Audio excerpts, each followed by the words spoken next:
Good morning students, मैं Wasim Chaudhary from Akola Maharashtra. और आज हम थर्मो के जो रिमेनिंग क्वेश्चंस हैं उनको कंप्लीट करेंगे। इसी के साथ साथ थर्मोडायनामिक्स पर मैं कुछ आपको एडिशनल पॉइंट बताऊंगा जो थोड़े एडवांस टाइप के, जिस पे क्वेश्चन पेपर में पूछे जाते हैं। तो लेट्स स्टार्ट फ्रॉम और question number first of today. जो हमारा आज का पहला क्वेश्चन है वो आपके सामने मैं ला रहा हूँ। तो जो फर्स्ट क्वेश्चन ये आपके सामने है। इसमें standard entropy of x2 y2 xy3 are 60 40 and 50 joule per kelvin per mole respectively for the reaction. मतलब एक रिएक्शन दी हुई है, वन रिएक्शन इज गिवन। इस रिएक्शन का हमें डेल्टा एच दिया हुआ है, दिस इज गिवन। इस रिएक्शन में जो रिएक्टेंट और प्रोडक्ट है इनकी हमें एंट्रोपी की वैल्यू x2 y2 और xy3 60 40 50 joule per kelvin per mole is given. तो रिएक्टेंट प्रोडक्ट की एंट्रोपी की वैल्यू दी हुई हो तो आप उस रिएक्शन का, मैं सबसे पहले काम करूंगा, इस रिएक्शन का मैं डेल्टा एस निकाल लूंगा। इसे निकालने के लिए मैं यूज़ करूंगा फार्मूला डेल्टा एस, मतलब टोटल एंट्रोपी ऑफ प्रोडक्ट। अगर रिएक्टेंट प्रोडक्ट की एंट्रोपी की वैल्यू दी हुई हो तो डेल्टा एस निकालते of that reaction total entropy of product minus total entropy of reactant. मतलब ये पॉइंट क्लियर कर लो कि अगर रिएक्शन में रिएक्टेंट, मतलब फॉर एग्जांपल ये एक रिएक्शन है, इसमें रिएक्टेंट और प्रोडक्ट की एंट्रोपी की वैल्यू दी हुई हो तो delta H of this reaction is equal to total entropy of product minus total entropy of reactant. तो आप simply by putting the values of entropies of xy3, because xy3 is product, इसका coefficient 1 है तो 1 into xy3, और x2 y2 xy3 की value कितनी है 50, तो 1 इंटू 50, हाफ इंटू x2 की वैल्यू कितनी है दैट इज 60, तो हाफ इंटू 60, y2 की वैल्यू 40 है तो 3/2 इंटू 40। ये बहुत ही सिंपल कैलकुलेशन है। आप इनके वैल्यूज पुटअप करके डेल्टा एस निकालो। इस रिएक्शन का क्या निकालना है डेल्टा एस। वो डेल्टा एस आने के बाद यहाँ आ जाएगा हमारा delta S. After putting the values of x2 y2 and xy3 आप डेल्टा एस निकाल लो। डेल्टा एस आने के बाद आपके पास डेल्टा एच ऑलरेडी दिया हुआ है, चेक कर लो बच्चों। डेल्टा एच रिएक्शन का -30 किलो जूल। बट एक बात ध्यान में रखना कि एंट्रोपी के वैल्यूज जो है वो जूल में दिए हुए, this values are given in joule, और डेल्टा एच जो है वो किलो जूल में। तो एक काम करना है, सबसे पहले ये जो डेल्टा एच -30 किलो जूल है इसे हम लिखेंगे जूल में -300, convert this value of delta H into joule. तो डेल्टा एच को जूल में कन्वर्ट कर लो। डेल्टा एस के वैल्यूज ऑलरेडी जूल में दिए, एंट्रोपीज की वैल्यू जूल में दिए हुए, तो डेल्टा एस जूल में आएगा। एक बार डेल्टा एस आ गया, डेल्टा एच दिया हुआ है।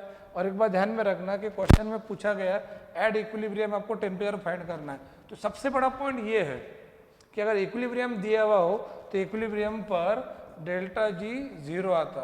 अब बहुत ही फेमस इक्वेशन है हमारे पास, Gibbs Helmholtz equation. On the basis of that Gibbs Helmholtz equation में डायरेक्टली अगर जाता हूँ यहाँ पर, यहीं अपन देखेंगे कि delta G is equal to delta H minus T into delta S. तो डेल्टा जी 0 आ जाएगा तो माइनस टी डेल्टा इधर चला जाएगा, तो T delta S is equal to delta H. तो टी बराबर डेल्टा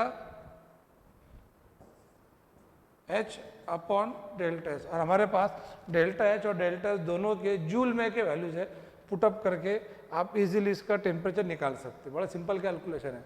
मैं इसकी समरी बताता हूँ। एक रिएक्शन दी हुई है, उसका डेल्टा एच दिया हुआ है, उसको जूल में कन्वर्ट करो। उस रिएक्शन में के जो रिएक्टेंट और जो प्रोडक्ट है इनके एंट्रोपीज के वैल्यू दिए हुए, वो जूल में दिए हुए। इस पर से आप उस रिएक्शन का चेंज इन एंट्रोपी यानी डेल्टा एस निकालो। डेल्टा एस और डेल्टा एच आ गया, दोनों के यूनिट सेम हो गए। यूज गिव्स Helmholtz equation where already mention that the reaction is at equilibrium, मतलब डेल्टा जी बराबर 0 लेंगे। यूज गिव्स Helmholtz equation that delta G is equal to delta H minus T into delta S. Delta G बराबर 0 है, ठीक है। तो ये 0 बराबर delta H minus T delta S, T delta S चला जाएगा। टेम्परेचर वन साइड रख के बाकी सब सेकंड साइड ट्रांसफर करके वैल्यूज पुटअप करके सॉल्व कर लो। आप इसको सॉल्व करके देखेंगे तो इसका आंसर आएगा फर्स्ट 750 केल्विन। तो एक अच्छा क्वेश्चन था। Gives delta G, delta H और डेल्टा एस को जोड़ते हुए। नेक्स्ट क्वेश्चन अब चलते हैं। Next question, question number 47। Question number 47 बहुत ही लॉजिकल था। इसमें डिफरेंट बुक्स में आपको एक्सप्लेनेशन मिलेंगे, बट मैं इसको बहुत ही शॉर्ट में समझाना चाहूँगा। अगर हमें एसिड और बेस जो दिए हुए हैं, ठीक है, तो ध्यान से देख लो, एसिड और बेस अगर उनकी नॉर्मेलिटी सेम मतलब रखी जाती है और वॉल्यूम को चेंज किया जाता है, जैसे इस क्वेश्चन में देख लो क्या दिया हुआ है, 500 ml 0.2 मोलार मतलब 0.2 normal KOH, 500 ml 0.2 molar HCl मतलब 0.2 नॉर्मल HCl। अब ये दोनों की नॉर्मेलिटी 0.2 वॉल्यूम 500 ml है, इनको मिक्स करेंगे, न्यूट्रलाइजेशन होगा, वहाँ पे हीट कुछ इवॉल्व होंगी और जो राइजिंग टेम्परेचर रहेगा, that rising temperature is T1। अब हम क्या करें कि this experiment is repeated using 250 ml of each solution. अब वहाँ पे उन दोनों का वॉल्यूम हमने हाफ किए, पहले 500 ml था, 250 ml लिए, रिपीट करें। मोलैरिटी जो उनकी पहले की थी 0.2 वो चेंज नहीं करे, मोलैरिटी वही है, नॉर्मेलिटी वही है। अब हमने उनका सिर्फ वॉल्यूम चेंज करे। तो बच्चों अगर हम एसिड और बेस की जो पहले की नॉर्मेलिटी थी वही नॉर्मेलिटी रखते हैं और पहले का वॉल्यूम कुछ भी हो, बाद का वॉल्यूम कुछ भी हो, नॉर्मेलिटी अगर हम सेम रखते हैं तो राइजिंग टेम्परेचर सेम रहेगा। ठीक है, मेरे ख्याल से राइजिंग टेम्परेचर इसमें नहीं बदलना चाहिए, वो नॉर्मेलिटी से रिलेट किया जाता। तो जो राइजिंग टेम्परेचर सेम रहेगा, मतलब बाद का जो टेम्परेचर है T2 वो पहले के टेम्परेचर के बराबर ही रहेगा। तो इसका आंसर मेरे हिसाब से रहेगा T1 = T2, that is final answer. तो इसको ध्यान में कैसे रखेंगे आप, अगर एसिड और बेस है, इनकी नॉर्मेलिटी जो पहले दी हुई है बाद में भी अगर वही लेते हैं हम, अब अगर पहले वॉल्यूम दोनों का 500 ml था, बाद में 250 ml है, वॉल्यूम भले ही चेंज कर लेंगे बट नॉर्मेलिटी अगर सेम रखते तो न्यूट्रलाइजेशन सेम एक्सटेंट लेवल का होगा और हीट जो इवॉल्व होंगी उससे जो राइजिंग टेम्परेचर होगा वो सेम रहेगा, कांस्टेंट रहेगा। तो इस हिसाब से आंसर रहेगा T1 = T2। ये अच्छा कंसेप्चुअल क्वेश्चन था। क्वेश्चन नंबर 48, ये बहुत ही अच्छा क्वेश्चन है। ये इस क्वेश्चन में, इस क्वेश्चन की लेंथ बहुत ज़्यादा है, मतलब आपको पहले तो क्वेश्चन समझना है क्या दिया हुआ है। देख लो, इथीन का आपको हीट ऑफ फॉर्मेशन दिया हुआ है 12.5 किलो कैलोरी, ठीक है, C2H4 इथीन। बाद में heat of atomization of carbon is given, then heat of atomization of hydrogen is given. अब सबसे पहले व्हाट इज एटोमाइजेशन? एटोमाइजेशन का मतलब ये होता है कि जब 1 मोल 1 गैसियस एटम जब तैयार होगा, जैसे हाइड्रोजन का जो गैसियस एटम है वो H गैस है, H गैस को बनाने के लिए आपको हाफ H2 लेना पड़ेगा। कार्बन का गैसियस एटम C गैस है, वो बनाने के लिए आपको C सॉलिड लेना पड़ेगा। तो 1 गैसियस एटम बनाने के लिए जो हीट लगती है उसे अपन हीट ऑफ एटोमाइजेशन कहते हैं। मैं आगे रिएक्शन में समझा के दूंगा। Bond energy of C bond H is given 99 तो C बॉन्ड H की बॉन्ड एनर्जी दी हुई है, C डबल बॉन्ड C की बॉन्ड एनर्जी पूछी हुई है। देखो बच्चों, क्वेश्चन आपको सॉल्व करने के लिए क्या करना पड़ेगा, पहले जो दिए हुए रिएक्शंस है उनको, मतलब जो रिएक्शंस जो थ्योरी में दिए हुए उनको आपको पहले रिएक्शंस के फॉर्म में अरेंज करना पड़ेगा लाइक दिस। ये मैंने आपके सामने लाया, ध्यान से देखो। पहली रिएक्शन है फॉर्मेशन ऑफ इथीन, इथीन का उसके कंस्टिट्यूएंट एलिमेंट से तैयार हो रहा, वैल्यूज गिवन। सेकंड रिएक्शन है एटोमाइजेशन ऑफ कार्बन, तो कार्बन का देखो बच्चों यहाँ पे गैसियस एटम एक तैयार हो रहा है, तो ये इसे कहते हैं एटोमाइजेशन ऑफ कार्बन। बाद में एटोमाइजेशन ऑफ हाइड्रोजन, यहाँ पे हाइड्रोजन का एक एटम बनने के लिए आपको हाइड्रोजन का हाफ मॉलिक्यूल लेना पड़ेगा, क्योंकि हाइड्रोजन जो है डायटोमिक मॉलिक्यूल है, तो हाफ मॉलिक्यूल ऑफ हाइड्रोजन लेकर आप हाइड्रोजन का एक एटम बनाएंगे। मतलब मैंने कुछ नहीं करा, सिंपली जो गिवन इन्फॉर्मेशन थी उनको रिएक्शंस के फॉर्म में लिखा। अब इसके बाद करना क्या है, हम एक काम करेंगे, ये इन्फॉर्मेशन पर से इथीन का टोटल हीट ऑफ डिसोसिएशन निकालेंगे। मतलब अगर इथीन का एक मॉलिक्यूल है उसमें जितने भी पॉसिबल टाइप के बॉन्ड है, जब वो ब्रेक होके सब के सब एटम फ्री हो जाएंगे तो वो रिएक्शन कुछ इस तरह से रहेंगी। ये आपके सामने इथीन जो C2H4, तो 2 कार्बन के एटम निकलेंगे गैसियस एटम, 4 हाइड्रोजन के गैसियस एटम निकलेंगे। अब बच्चों आपको ये इस रिएक्शन का डेल्टा H निकालना है। अब निकालेंगे कैसे, यूजिंग एसेस लॉ। ध्यान से देखो, ये रिएक्शन आप अरेंज करेंगे 3 रिएक्शन पर से। इसका जो मेन रिएक्टेंट है वो इक्वेशन 1 में प्रोडक्ट है। अगर हम 1 को रिवर्स कर लेंगे, मैं ऑपरेशन लिख देता हूँ, मतलब 1 को क्या करना है रिवर्स, तो डेल्टा H का साइन चेंज हो जाएगा। लियो-सायर लैप्लास लॉ से अगर हम किसी रिएक्शन को रिवर्स करते तो साइन चेंज होगा। Second point, 2C gaseous atom है, ये लाने के लिए इक्वेशन 2 को हमको 2 से मल्टीप्लाई करना पड़ेगा। इसमें कार्बन के गैसेस एटम बट एक है, हमें 2 चाहिए, तो 2 के लिए 2 से मल्टीप्लाई करेंगे। देन 4 हाइड्रोजन गैसेस एटम लाने के लिए इक्वेशन 3 में देखो हमें प्रोडक्ट साइड में चाहिए, प्रोडक्ट साइड में इक्वेशन 3 में हाइड्रोजन के गैसेस एटम है बट हमें 4 एटम चाहिए, यहाँ 1 है, तो 1 को 4 में कन्वर्ट करने के लिए इसको 4 से मल्टीप्लाई करेंगे। By doing all this operation, आप इस ऑपरेशन को परफॉर्म कर लेंगे तो अल्टीमेटली ये रिएक्शन आ जाएंगे। सेम ऑपरेशन आपको इन वैल्यूज पे परफॉर्म करना पड़ेगा, इसका साइन चेंज होगा, इसे 2 से मल्टीप्लाई करेंगे, इसे 4 से मल्टीप्लाई करेंगे, रिजल्टेंट सबका एडिशन निकालेंगे, तो वो रिजल्टेंट एडिशन जो है बच्चों वो आती है 573.9 किलो जूल, किलो कैलोरी, जो भी है 573.9 किलो जूल आ जाएगा। तो ये आपका आंसर आ गया इथीन से रिलेटेड, ठीक है।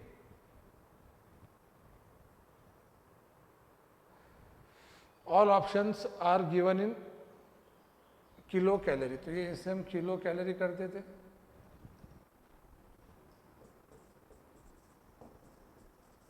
तो ये सारे ऑप्शंस किलो कैलोरी में आ जाएंगे, तो ये ठीक है। अब आ गया, तो आपको फाइनल आंसर आ जाएगा इसमें, मतलब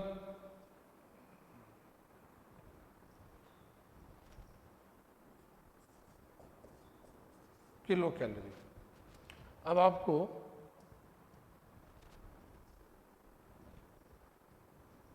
किलो कैलोरी,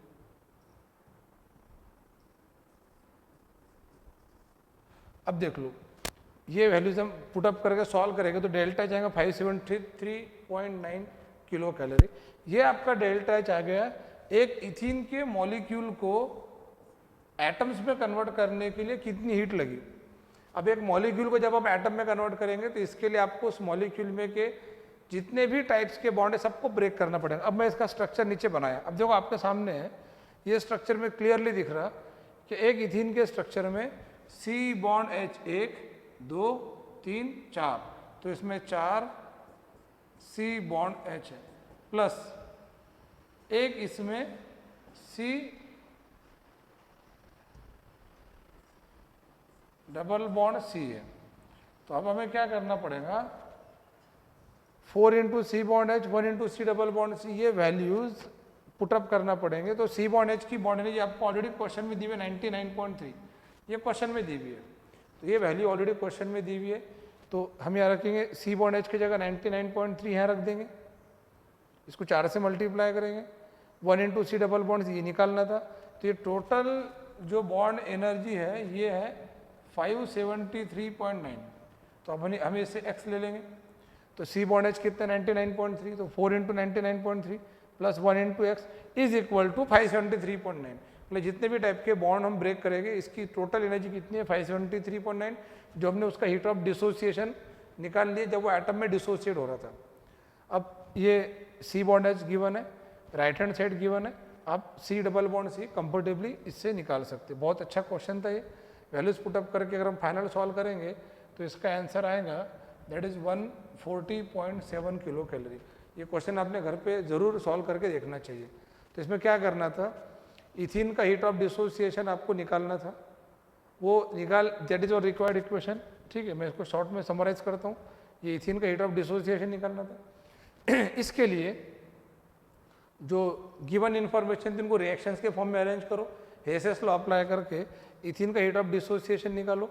इथीन का हीट ऑफ डिसोसिएशन आने के बाद इथीन में कितने टाइप के बॉन्ड है वो चेक कर लो। ये सब तोड़ने के लिए इतनी एनर्जी लगेगी। अब एक बॉन्ड एनर्जी ऑलरेडी दी गई थी, दूसरे बॉन्ड को काउंट करना था।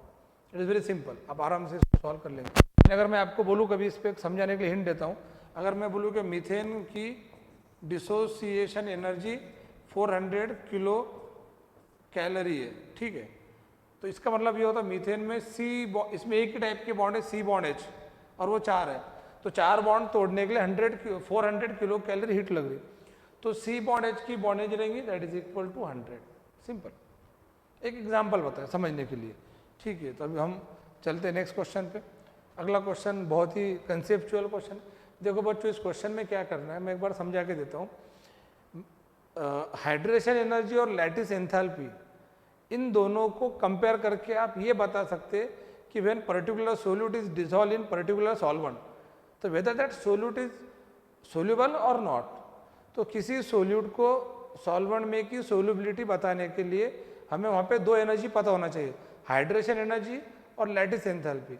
अब मैं इसमें एक हिंट देता हूँ, ध्यान में रखने के लिए एक ट्रिक्स बताता हूँ। अगर आप हाइड्रेशन एनर्जी और लैटिस एंथैल्पी को देखें तो H पहले आता, L बाद में आता। Just remember alphabetically. अगर मैंने आपको कहा कि आप इन्हें अल्फ़ाबेटिकली अरेंज करो, तो अल्फ़ाबेटिकली आप क्या अरेंज करेंगे? H पहले आएगा, L बाद में आएगा। बस ये ध्यान में रखना है, जिसकी हाइड्रेशन एनर्जी लैटिस एंथैल्पी से ज़्यादा है वो गिवन सॉल्वेंट में सोल्यूबल रहेगा।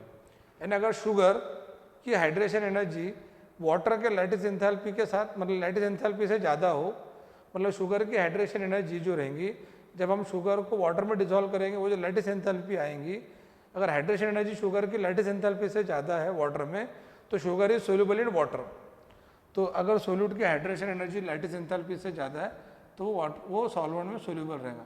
अब देखो आपके पास ये सोल्यूबिलिटी की कंडीशन है, देन इट इज सोल्यूबल।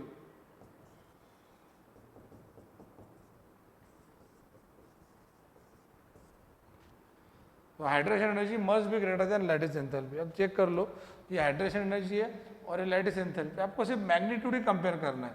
ये 920 है, ये 780 है, तो ये ज़्यादा हो गया। तो ये ज़्यादा होने से ये हाइड्रेशन लैटिस, तो P सोल्यूबल रहेगा, ये सोल्यूबल नहीं रहेगा, ये सोल्यूबल रहेगा। 878 है, 828 अगेन ज़्यादा हो गया। तो P और R ये ऐसे दो कंपोनेंट है, दो कंपाउंड है कि जिनकी हाइड्रेशन एनर्जी लैटिस एंथैल्पी से ज़्यादा है, तो वो सोल्यूबल रहेंगे, बाकी के सोल्यूबल नहीं रहेंगे। चेक कर लो, ये 600, ये 632 कम है। तो बहुत इजी क्वेश्चन था। तो कोई सोल्यूट सॉल्वेंट में सोल्यूबल कब रहेगा? जब वहाँ पर हाइड्रेशन एनर्जी लैटिस एंथैल्पी से ज़्यादा रहेंगी। और अल्फ़ाबेटिकली आपको ध्यान में रखना है। तो ये क्वेश्चन इस तरीके से आप सॉल्व कर सकते हैं, पॉइंट ध्यान में रखना है। नेक्स्ट क्वेश्चन, अगले क्वेश्चन में क्या दिया हुआ है चेक कर लो। If 150 kilo joule of energy is needed for muscular work to walk a distance of 1 kilometre, then how much of glucose one has to consume to walk a distance 5 kilometre.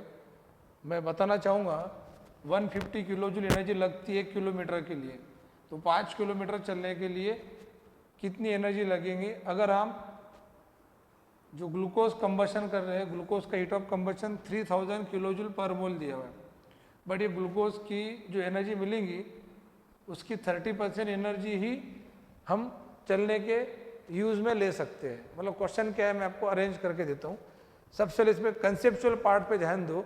अगर किसी compound का heat of combustion दिया हुआ है, तो वो जो heat of combustion की वैल्यू रहेंगी वो उस कंपाउंड के 1 मोल के लिए रहती है। You know very well, glucose का 1 मोल मतलब 180 ग्राम होता है।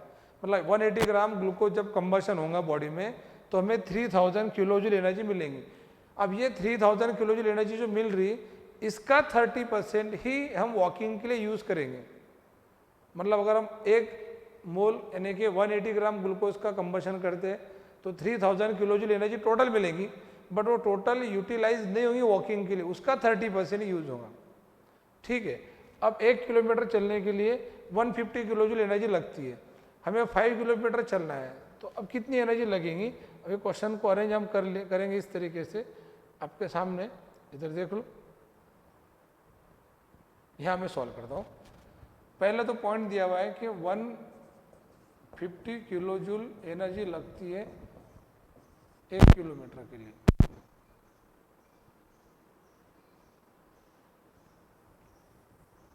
देखो 1 किलोमीटर के लिए 150 किलो जूल, तो 5 किलोमीटर के लिए लगेंगी, सिंपल कैलकुलेशन है इसका, 5 times that is 750 kilo joule energy.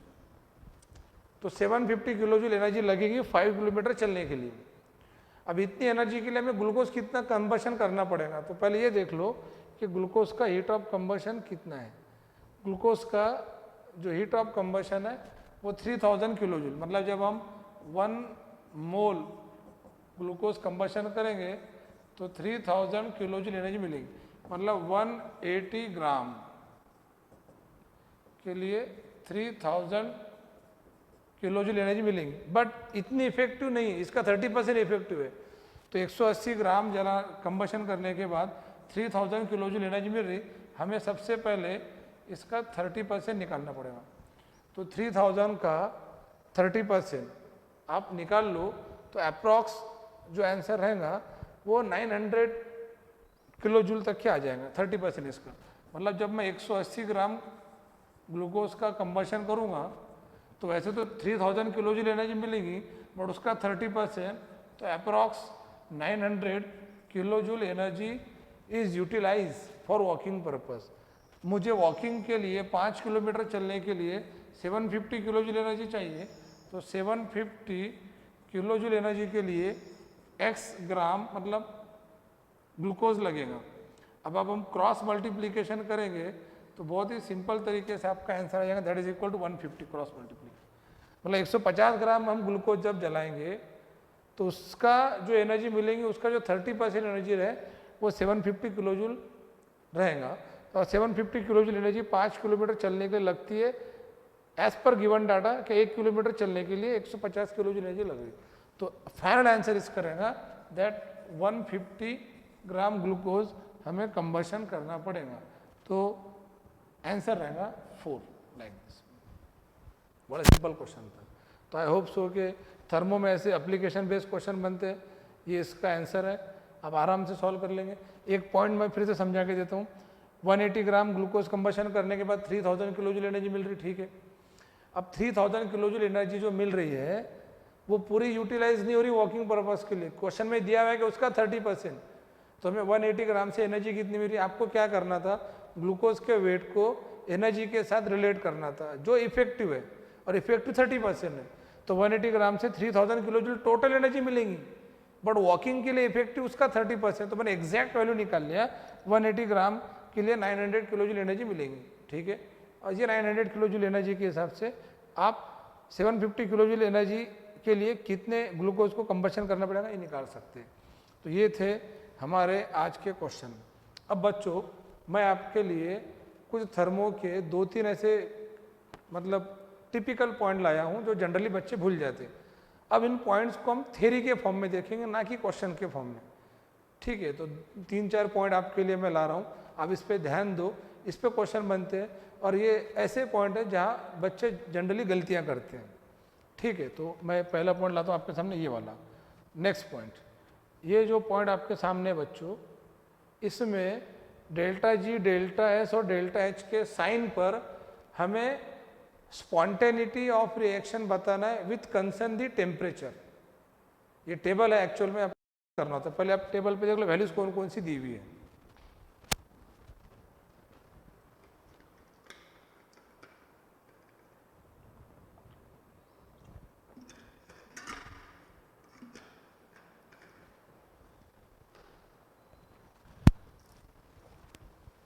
ठीक है। अब पहली जो वैल्यू हम स्टार्ट करेंगे, let's start from first value.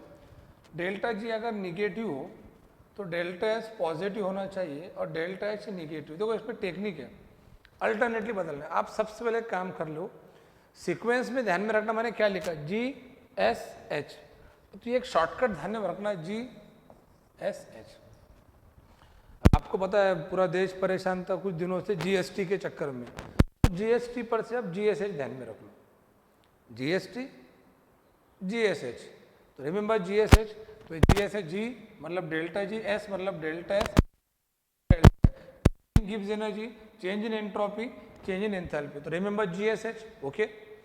Delta G negative, अब let's start from negative then positive negative. ये वो कंडीशन है क्या, अगर values delta G, delta S और डेल्टा एच के ऐसे रहते हैं तो this type of reaction for which the values are like this is spontaneous at all temperature।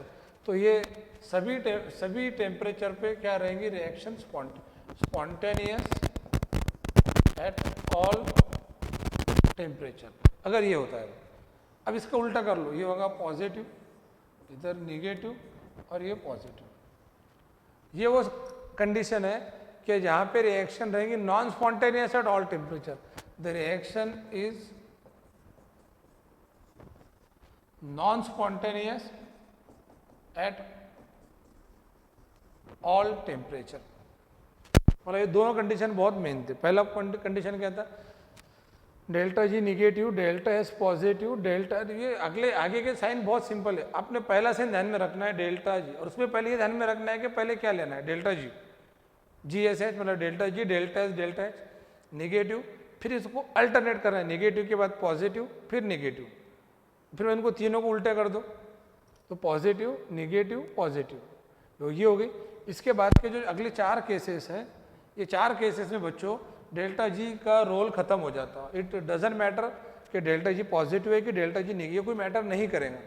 आपको सिर्फ एक बार ध्यान रखना है, ये निगेटिव रहो या positive, it doesn't matter, negative positive negative positive negative, it doesn't matter, सिर्फ एक बात ध्यान में रखना। अब ये डेल्टा एस और यूनियन हो जाना चाहिए, युति होना चाहिए, मतलब ये दोनों निगेटिव रहेंगे। अगर ये दोनों निगेटिव है और whatever may be the sign of delta G, it doesn't matter, अगर डेल्टा एस और डेल्टा एच दोनों निगेटिव है तो ये वो केस है कि reaction is spontaneous at lower temperature. तो this is the case where the reaction is spontaneous, it is spontaneous but at LT मतलब lower temperature, LT means lower temperature. जैसे आपके पास डेल्टा एस और डेल्टा एच की value दी हुई हो और आपको टेम्परेचर निकालना है, और आपको पता है कि फार्मूला क्या है, एक मैं फार्मूला लिखने जा रहा हूँ, डेल्टा एस बराबर डेल्टा एच अपॉन टी। देखो बच्चों ध्यान से देखना, डेल्टा एस दिया हुआ है, डेल्टा एच दिया हुआ है, हमने टेम्परेचर निकाले। अब आपका टेम्परेचर आ गया 625 केल्विन, तो अब ऑप्शन में क्या दिया हुआ है, तो reaction is spontaneous at 625, below 625, above 625। बच्चा परेशान कि तीनों ऑप्शन में 625 है, बट एट बिलो अबो में से एक चूज करना है। तो वहाँ सवाल होगा कि डेल्टा एस और डेल्टा एच इन दोनों का साइन कैसा है।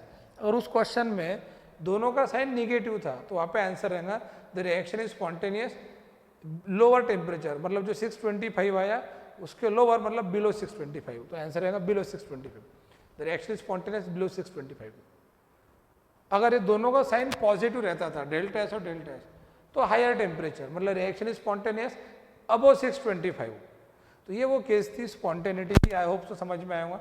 दोनों नेगेटिव हो तो reaction is spontaneous at lower temperature, और अगर दोनों नेगेटिव हो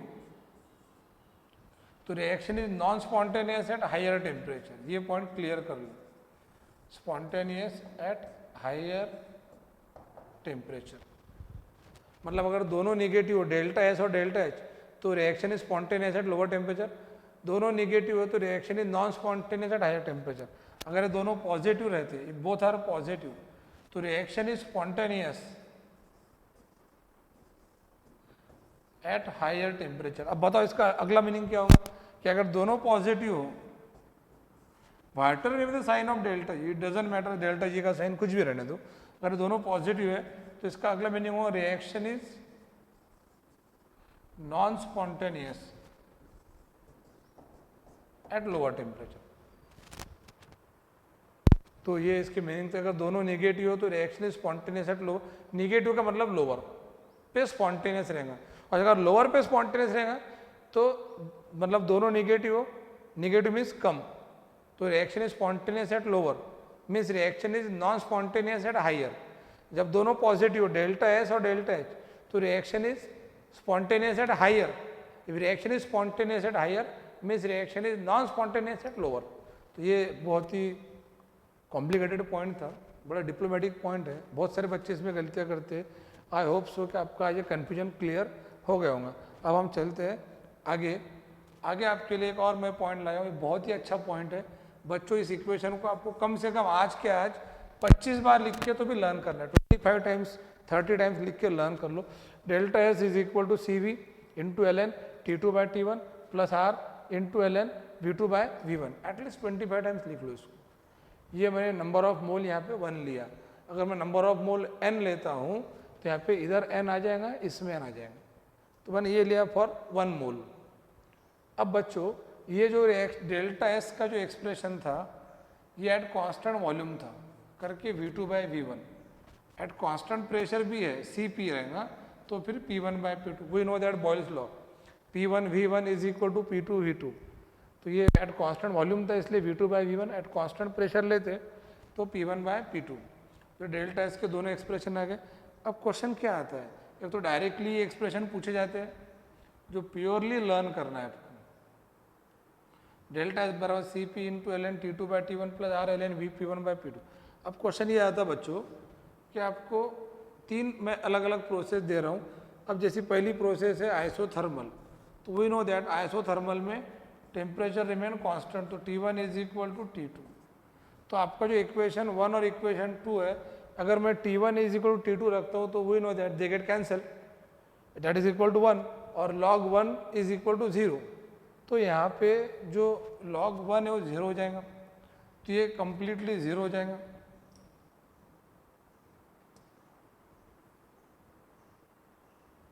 ये 0, ये 0, तो फिर ये R L N V two by V one और R L N P one by P to.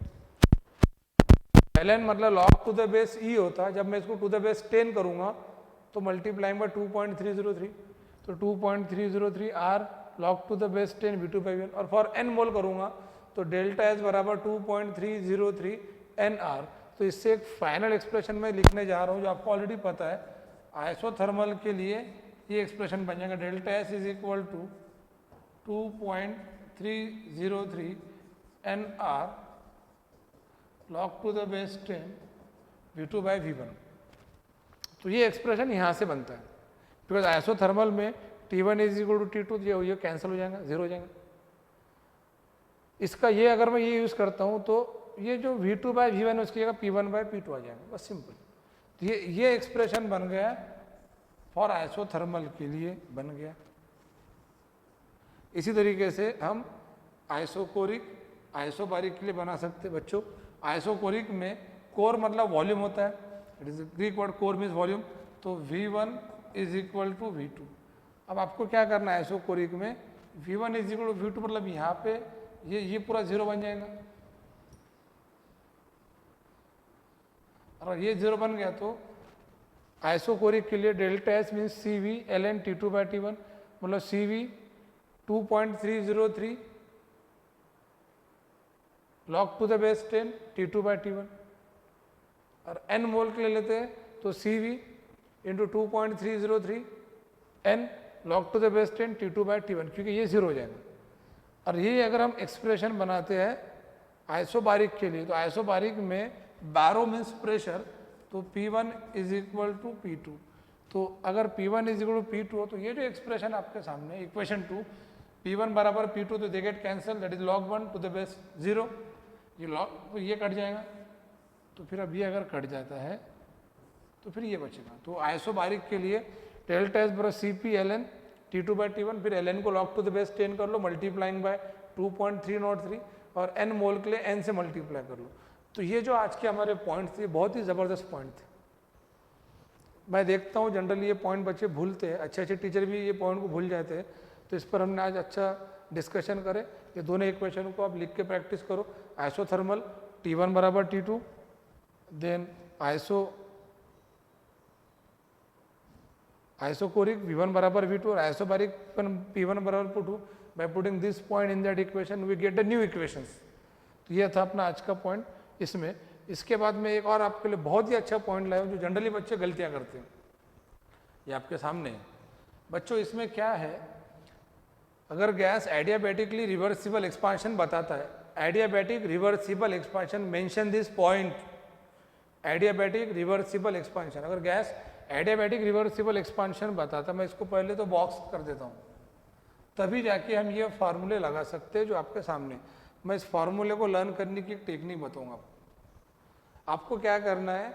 ये P V T V T P, तो इसको ऐसा ध्यान में मत रखो, P T T V V P, जैसे वी आई पी होता तो वी वी पी, पर इसके लिए आपको ध्यान में पहले क्या रखना है, मैं इधर बताऊँ, देखो इधर P T T V V P, तो P T T V V P.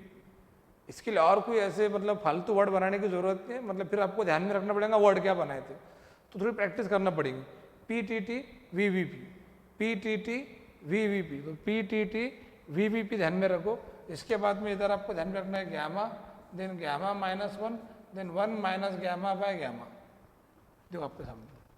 तो P T T V V P, ये दोनों बन गए।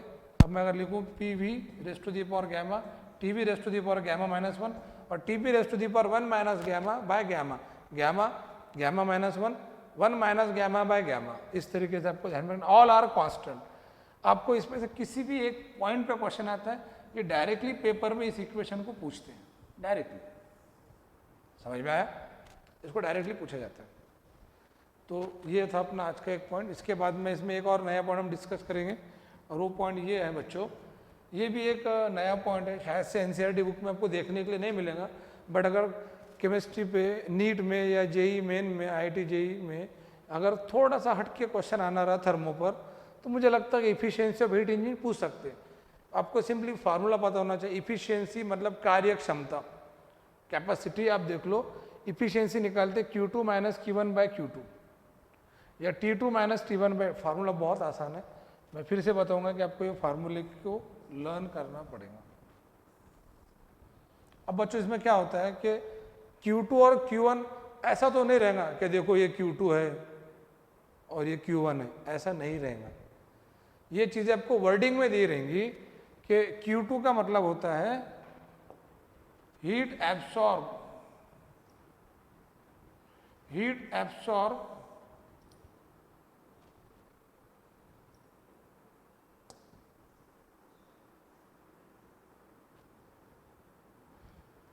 Heat absorb from the source at temperature T2। Heat absorb, जो सोर्स से हीट इंजन एब्सॉर्ब करेगा वो T2 है, और जो सिंक से रिजेक्ट करेगा, heat rejected to the sink, जो सिंक को रिजेक्ट करेगा वो Q1 है। तो heat absorb from the source is Q2, heat rejected to the sink is Q1। तो Q2 Q1 ये समझ। सोर्स से रिलेटेड टेम्परेचर जो रहेगा वो T2 रहेगा, और सिंक से रिलेटेड जो टेम्परेचर रहेगा वो T1 रहेगा। अगर T1 T2 दिए तो वो ध्यान में रखना, T1 T2 किसे कहेंगे या Q2 Q1 किसे कहेंगे, वैल्यूज पुटअप करके आप इफिशियंसी निकाल सकते हो। तो पहले बच्चों ये थे थर्मो के कुछ ऑब्जेक्टिव के अलावा मैंने थ्योरी के पॉइंट्स लाया। हम बहुत जल्दी जो केमिस्ट्री के रिमेनिंग चैप्टर्स रैपिड रिवीजन में लेने वाले हैं, तो मैं कोशिश करूंगा कि हर चैप्टर की जो एक डिप्लोमेटिक थ्योरी होती है जो बच्चे जनरली भूल जाते हैं, जहाँ पे बच्चों में डिप्लोमेसी आ जाती है, उनको उन थ्योरी को भी हम डिस्कस करेंगे ताकि वो रिवाइज हो सके। तो सिर्फ क्वेश्चन ना लेके कुछ हम थ्योरी के पॉइंट भी डिस्कस करेंगे, ऐसा मुझे लगता है।